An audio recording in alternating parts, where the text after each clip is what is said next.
Love is a fickle mistress.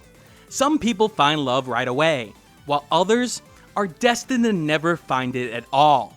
And I'm betting that some of you would love a way to expedite that process of finding it out. Maybe via a series of events that cause you to get hit by a Cupid's arrow, giving you the ability to shoot pheromones at people until you find your special someone. Now some of you may say, Dragnix, that sounds overly complicated to find love. And my counter to that is, the normal way of finding a special someone isn't. At least in this scenario, I get to shoot things. This may be why I'm single. Gal Gun Double Peace continues the series about finding that special someone via Cupid's arrow, and releases in America on August 2nd, 2016. The game recently came out in Europe, and has been out in the Japanese region for a while. The game is available on the PS4 for $59.99, and for the PlayStation Vita for $39.99, with cross-buy being an option. Here's the big question. Can Gal Gun Double Peace offer some fun gameplay to go along with its goofy theme and tons of fan service? Or will the game end up being your stereotypical bimbo? A lot of flash, but little substance underneath. That's what I'm here to find out. But before I begin, this key was obtained from the publisher for the purposes of review. That won't change my opinion of the game in the end, but you should know that because of FTC guidelines, as well as the whole morals thing, you know? Before I get into anything about this game, let's start this review off with a warning and a score dehancer. For those sensitive to the nature of the game that I'm about to talk about, for the time being, I'll place a bunny on the screen. See, fluffy bunny. It's cute. Love the bunny. Anyway, Gal Gun Double Peace is a game of a sexual nature. It's not a hentai game. It's got an M rating by the ESRB. However, as indicated by the Australian Classifications Board, it's a game that has sexual activity related to incentives and rewards. It was recently pulled from EB Games in Australia, and I'll link a TechRaptor article about it in the description below. Why tell you this? Well, if you're a person who is really off-put by sexual content in games in general, then this game is not for you. Stop the video now, and please go watch something else on the channel. But as a reviewer, it's my job to objectively look at the game regardless of its topic's content. I'm not of the opinion that the type of content should hit the base score of a game directly, as people have various tastes regarding this material. It's about how its goal is executed within that topic. However, I do recognize that for some, this game will be off-putting because of its sexual nature. If you fall into that category, apply a dehancer to the main score. Okay, that's out of the way. On to the actual review. Bye-bye, bunny. Let's start off with the story, because at the core of Gal Gun Double Peace is the elements of a comedic and romantic visual novel. You play as Hodai, the typical average male student, who doesn't exactly have any luck with the opposite sex. But today is a very special day in the young man's life. That's because he finds himself at the wrong end of exams being taken by the angel Akiro and the demon Corona. This leads to him getting hit by what is the equivalent of Cupid's arrow, in cannonball form. After being hit, most of the female body wants to be with him forever, which would seemingly make today a lucky day for him. Except, well, it's sorta not. See, there's a side effect to being hit with this much love energy. In this world, think of your ability to have romantic encounters to have a specific limit in your lifetime. For the sake of argument, let's say you've got 32 chances to find your love. You'd hope that with enough chances, one could find the one of their dreams. However, for Hodai's case, all his 32 chances were thrown together thanks to the aforementioned events. Unfortunately for him, that means he has to find the love of his life by sundown, or he's doomed to ever be alone. That seems easy to find someone to love him given the current situation, except he has to love them back, and just because they love him now under these conditions, doesn't mean that's gonna stay if it's not true love. So now, the race is on. Can Hodai find the one before the sun sets on his love life? Now, despite the entire academy throwing themselves at your feet, there are a couple of main love interests that the game focuses on. The main two are the two sisters, Shinobu and Maya. Now these two girls are a little bit more special than the other girls at the academy. They are actually demon hunters, and are seemingly unaffected by what has hit Hodai due to their special powers. Now of course you should expect them to be the main love interests, as the two sisters hit the typical childhood friend trope. But there's more to these two than meets the eye, and considering their powers, can easily interact with the angels and demons that caused Hodai's problems in the first place. So of course, there's gonna be shenanigans afoot. Now like any good visual novel, the game has multiple paths for you to go down. At first, it looks like 5 based on an early game choice, but there's secret ones scattered throughout the game as well. Even within those paths, you can have multiple outcomes depending on your affection rating, but I'll get to that a little bit later in the gameplay section of the review. Before you ask, yes, there's a harem type ending, because of course there is.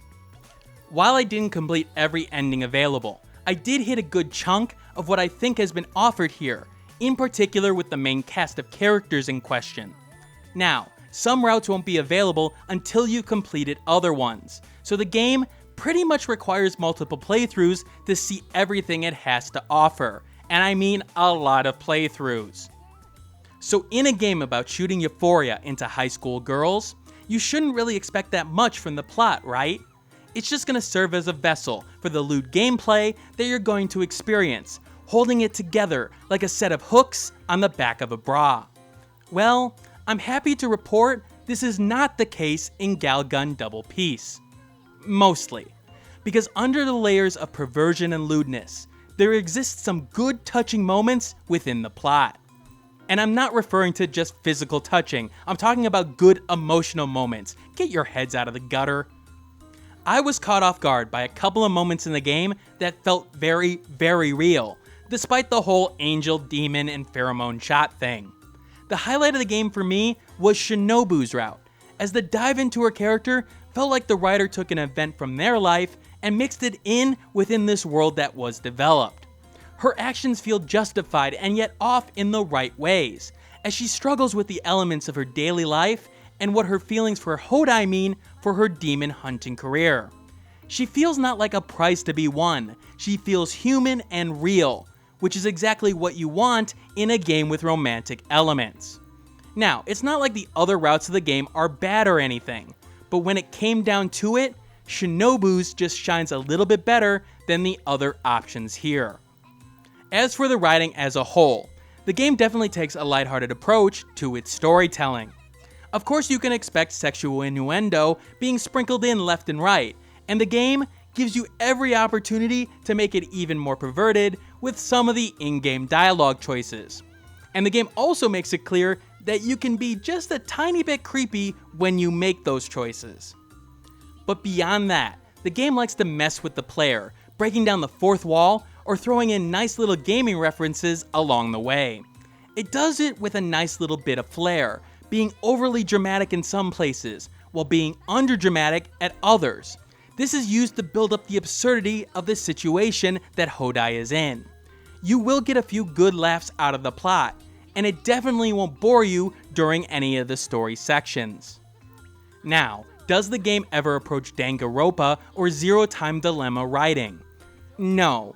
This is among the mid-level of visual novel writing here, doing enough to stand out from the pack at times, but not pushing its writing to something truly must-read at any point. It's better than I expected considering the material of the game, but then again, I seem to say that with a lot of visual novels that I've played on this channel, so maybe I need to adjust my expectations in the end. With the story out of the way, let's move on to the presentation. Now remember, the game is available for both the PS4 and the PlayStation Vita, so obviously the potential of the PS4 graphics will be dragged down a bit by the cross-platform nature. The main focus of the gameplay art and style was most definitely focused on the girls, as they are easy to spot most of the time. They are given the most detail down to the underwear that you can see via the zoom feature. Yes, you can see the underwear, which isn't surprising given the game's focus. Some of them may look similar over time due to the amount of different people running at you during these gameplay sections, but each girl does have a unique feature that makes her stand apart in the end. Besides the twins, because, well, they're twins. What really suffers here at times is the environmental textures. The prime example being when you're stuck within a series of caves in the game, and you feel like you're stuck within some weird combination of Minecraft and anime. To be honest, it looks hideous, and really took me out of the game at that point. It stood out as something the game could have done without, because it looks way too different from everything else. Now, the game does have a variety of different places, from the school cafeteria to the local park, and not all of them have this problem. Some of them do a good job of small details at times, and I would consider them to be semi-average as a whole. But when this game is ugly, the game is ugly. Thankfully, the same can't be said about the cutscene artwork. In fact, it's pretty darn good. Now granted, you're gonna get cutscenes that are there for the sake of fan service. While it never goes too far to turn it into any sort of adult-only game, it does recognize that it's probably the start of one of those X-rated scenes. Hell, it refers to hentai games within its own plot. It knows what it is. But regardless, the facial expressions and use of body language within these cutscenes are done pretty darn well, and are the highlights of the presentation as a whole. This is where the game really embraces its roots as a visual novel, and the anime-type style really holds up on the whole. As for in-game performance, the game mostly holds together. Look, it's a rail shooter. You're not gonna get 60 FPS out of the game, especially when you consider it's on the Vita. But to complement the action, the game does its job for the most part. However, the game will slow down when 6+ girls get on the screen at once. This is a rarity, so if you're worried about it really affecting your experience, you can put those fears to rest. As for the voice acting, there's only Japanese voiceover available here, and not everyone gets the voice acting treatment. Specifically, there is no voice acting for our main male protagonist. It's pretty much only the girls that you can woo here. That voice acting is done reasonably, as each main character has a distinguishable voice that seems to fit their character, whether it be the shy yet determined Maya or the troublemaking Corona. It's hard to judge exactly if the tone matches the scene with the whole I don't speak Japanese thing, but I think it does the job well enough from the English side of things. Take a listen. にゃお。なんだ、猫ちゃんですか。なんで私がこんな屈辱を。Sound effect wise, the game keeps things rather simple. Short and sweet indicator sounds when you hit a girl give you an indication that you're on target, and the threat that the enemy poses is gone. I definitely noticed that my gameplay suffered when the sound was turned off. So while yes, it's not over the top with the audio in terms of the sound's flair or phrases that the girls will yell out, it definitely adds to the overall experience.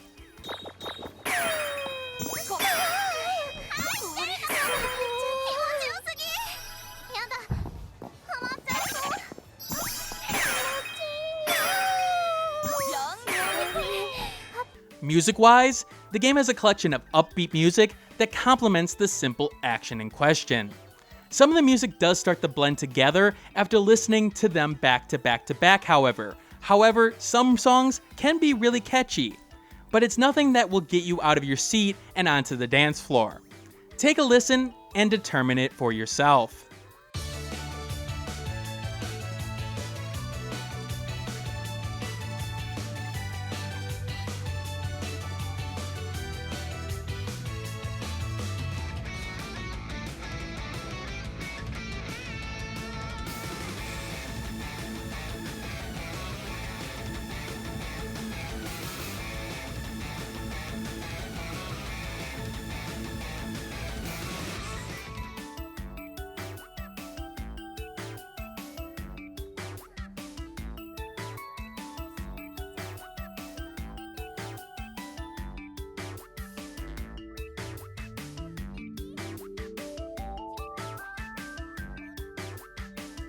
So finally, let's get to the gameplay.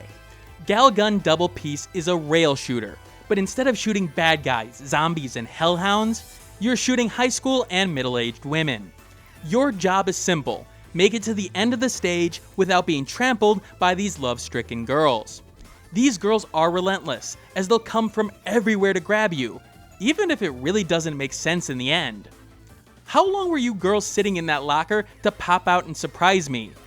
There's really better uses of your time.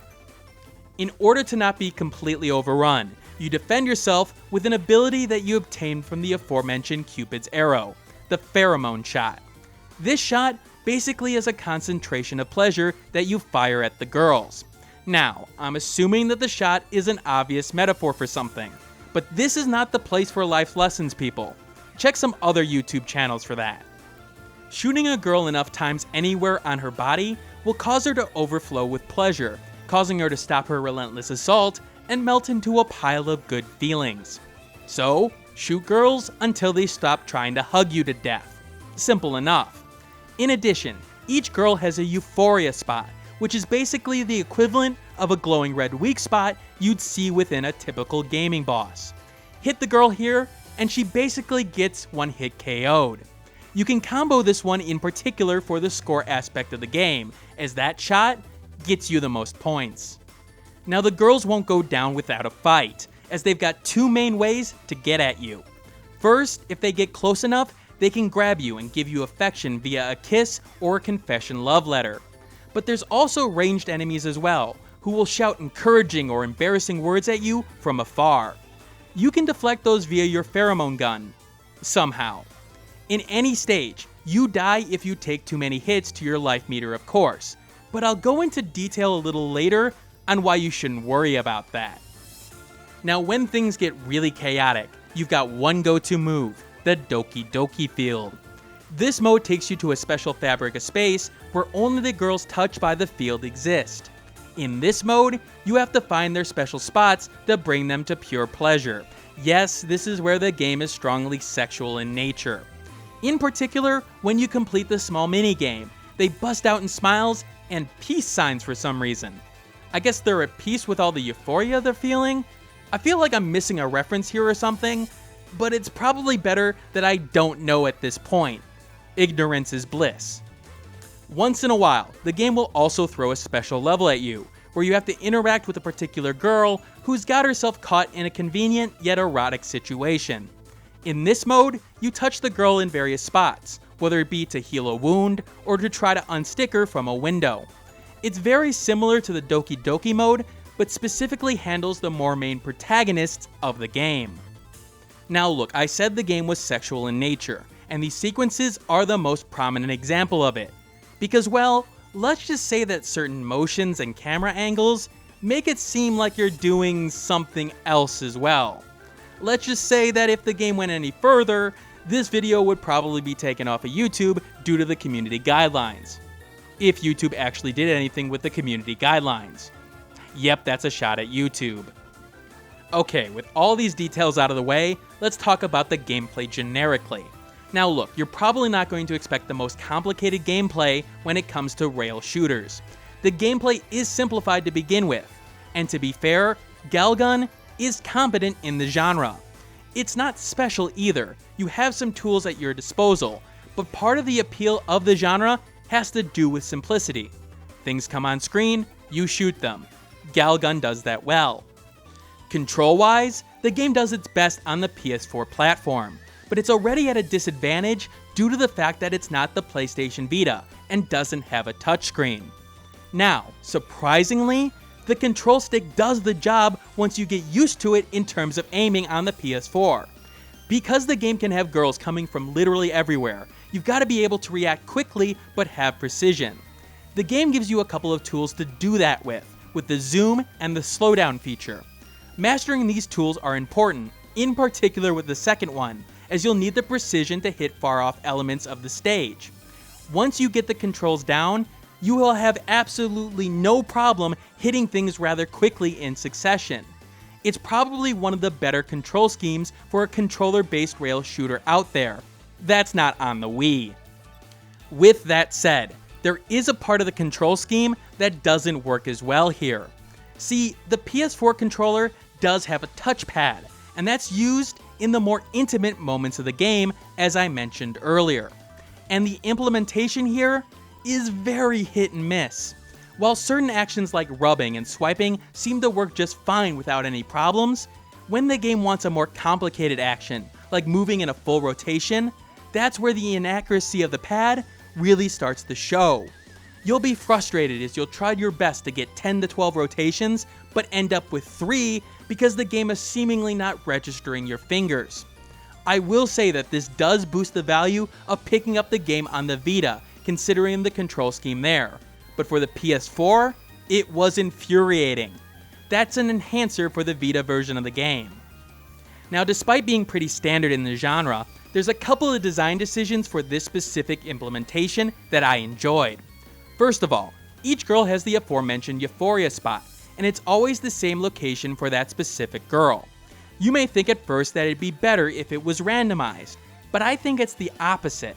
See, it ends up giving players who remember the details about each of the individual girls an advantage, as you don't even need the visual indicator to know where to shoot. With a game that's designed to have it run through multiple times, this small little design decision goes a long way for high score chasers, making you cut down on the time element of your runs.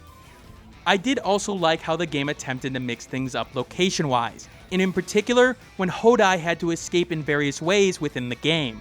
Some of them were very creative. In addition, it did help when girls came out of nowhere in terms of hiding, in places that you really wouldn't have expected. But here comes the negatives. Let's start with the first one, the bosses.